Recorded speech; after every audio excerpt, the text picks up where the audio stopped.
जेसेबांखिनि इउटुबार दङ फिसा फिनलु बाट जाय मानसिफ्रा इउटुबारफ्रा बे प्रग्रामाव मिटआव माने फैया बा फिउचाराव जुदि बिथांमोना गावखौनो इउटुबार बुंना लायोब्ला जों बेखौ गनायनाय नङा thank you hello guys welcome to my content मुलुग इउटुब चैनल स' लोगोफोर नोंथांमोन बयखौबो आंनि दिनैनि बे मोनसे गोदान भिडिअ फिन खनसेबाव बरायना लानाय जाबाय स' नोंथांमोना बे भिडिअ क्लिप्सनि गेजेरजों ससे नुनो हाबायना जाय बिएम सोदोब चेनेलनि अनार ब्रादार प्रकाश नार्जारी बिथाङा मोनसे इउटुबारफोरनि मिट खालामनायनि मिटिंनि बाथ्राखौ बुंदों ना बेवहाय दा बिथांनि डिसिसन लानाया मोजाङानो माखासे नाथाय आङो बेबायदि बबेबा मोनसे एप्सनि सायावहाय एसोसिएशन दानायखौहाय नुफेराखै आरो बेबायदि आयेनबो गैया बा बेबायदि थानोबो समाया मानो होनना बुङोब्ला इउटुबआ मोनसे इन्डिपेन्डेन्ट ससियेल मिडिया प्लेटफर्म बेयाव रावहाबो नों आं बायदि मानसिया रुल्स बानायना लानायनि राइट गैया गुबुन फारसेथिं बेफोरबायदि एप्सफोरा आउट कान्ट्रिनि बावसो जोंनि इन्डियानि नंबावा बे इउटुबा बेफोरबायदि फेसबुकनि एसोसिएशन वाट्सएप एसोसिएशन जिखुनु माबा मोनसे ससियेल मिडिया प्लेटफर्मनि एसोसिएशन दानायखौहाय आङो दिनैसिम नुफेरबोआखै आरो नुबोआखैबो बेफोरबायदि एप्सआ माब्लानि समाव बबे समाव मा जाहोननि थाखाय बेन जागोन बिनि खुनु जेबो गेरेन्टि गैया नोङो बुंनो हाया दिनै गाबोन मोजां सोलिदों जानो हागौ किन्तु माब्लाबानि समाव मा जाहोनावदि बियो बेन जालांगोन जोङो बेखौहाय जेबो बुंनो हाया जायनि जाहोनाव बेफोरबायदि एप्सफोरनि थाला साबियानो गाव गावनाव गैयाब्ला बे थालाखौ खेवनोबो हाया आरो मारिनोबो हानाय नङा आरो नोंथाङा दि मोनसे कुइसन खालामनाय दङना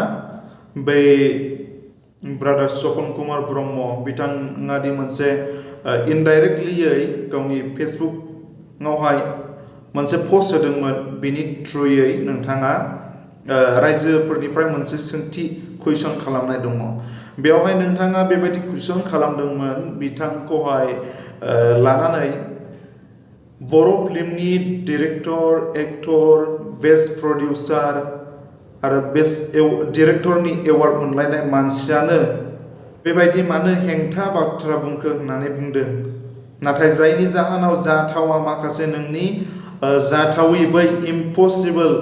बाथ्राखौ लानानै बिथाङाबो लिरदों बे नोंनि इउटुबारनि मिटिङावहाय जायफ्रा नुजाहैया फिसा फिलौ इउटुबारनिफ्राय लानानै बिसोरखौ नोंथाङा जि बुंदों नोंनि भिडिअआवहाय इयुननि समाव जोङो बिथांमोनखौ इउटुबार होननानै गनायना लानो हानाय नङा होननानै बेयो बिराद मोनसे मिनिथावना बाथ्रा जादों नोंथांनिया बिनि सायाव बियो बुंदों आरो नोङो बिनि सायावनो मोनसे इनसाल्ट खालामनाय बायदियै बेखौहाय कुइसन खालामफिनदों जाय नोंनि माखासे डिसिसन लानाया इम्पसिबोल बेखौ लानानैनो नोंथाङा बुंबायब्ला बेयाव माखासेफ्रा जायफ्रा गाव गावनि फिलिंसजों बे बाथ्राखौथ' बुंफिननांगौ जाखागोन ना मानो होनना बुङोब्ला बे ससियेल मिडिया प्लेटफर्मा इन्डिपेन्डेन्ट बयहाबो बेयाव जिखि बुङा मानो राइट दङ आरो नोङो बेबायदि बाथ्राखौ बुंबावदों बिनियावहाय खौसेथिखौ बिथाङा लुबैया नामा बर' डिरेक्टर एक्टर प्रडिउसार बेफोरबायदि जालायनानै होननानै खौसेथिखौ सोर लुबैया ब्रादार खौसेथिखौ बयबो लुबैयो आंबो लुबैयो दिनै नाथाय इउनिटिखौ खालामनो थांनायाव बेबायदि मोनसे इउटुबनि गेजेरजोंल' दिनैनि दिनाव जानो हागोन नामा माथो सिगां समनि गोबाव समनिफ्रायनो इउनिटिनि बाथ्रा बुङै बुङै सोरबोरै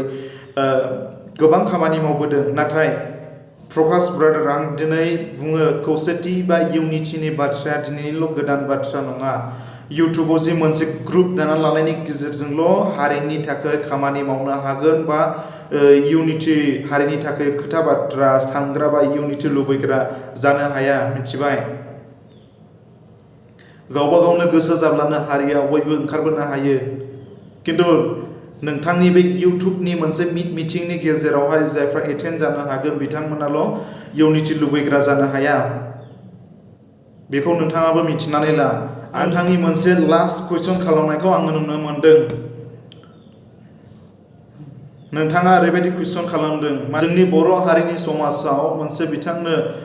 कन्ट्रभार्सिखौल' नांगौ नामा होननानै बे बाथ्राखौ नोङो बुंदों। नाथाय दिनै बुंनो थाङोब्ला बे कन्ट्रभार्सिखौ दिनै नोंथांमोनासो नोंसोरसो नागिरदों होननानै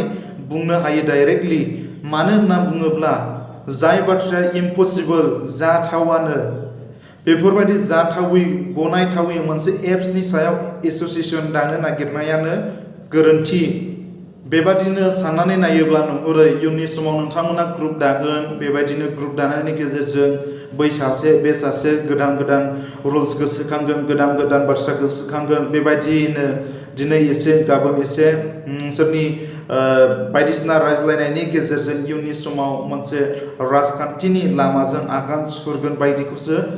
जोङो नुहुरो। मानो होनना बुङोब्ला साप'ज दिनै बर' हारियाव गोबां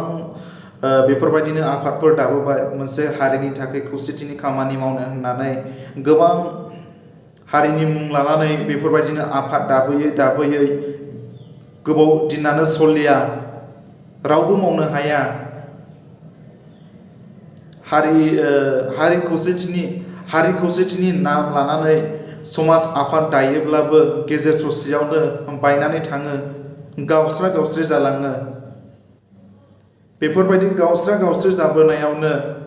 दावराव दावसिया समाजाव सोमजियो। बेफोरबायदि गुबुंले थासारियासो बे इउटुबारनि हान्जा दानो नागिरनायाबो इयुननि समाव बेफोरबायदिनो गावस्रा गावस्रिनि लामा लाहैगोन नामा,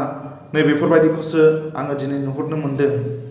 मानो होनना बुङोब्ला दिनै नोंनि बे भिडिअ खालामनाय बा भिडिअ एगारनायनि कमेन्ट्सआव थांनानै नाय, नोंथांमोना आंनि बे भिडिअनि सायाव माबायदि मोनदों अननानै कमेन्ट खालामनानै होदो। स' लोगोफोर, बिदिब्ला आङो बे भिडिअखौ एसेयावनो दोनथ'नाय जाबाय। गोजोन्थों।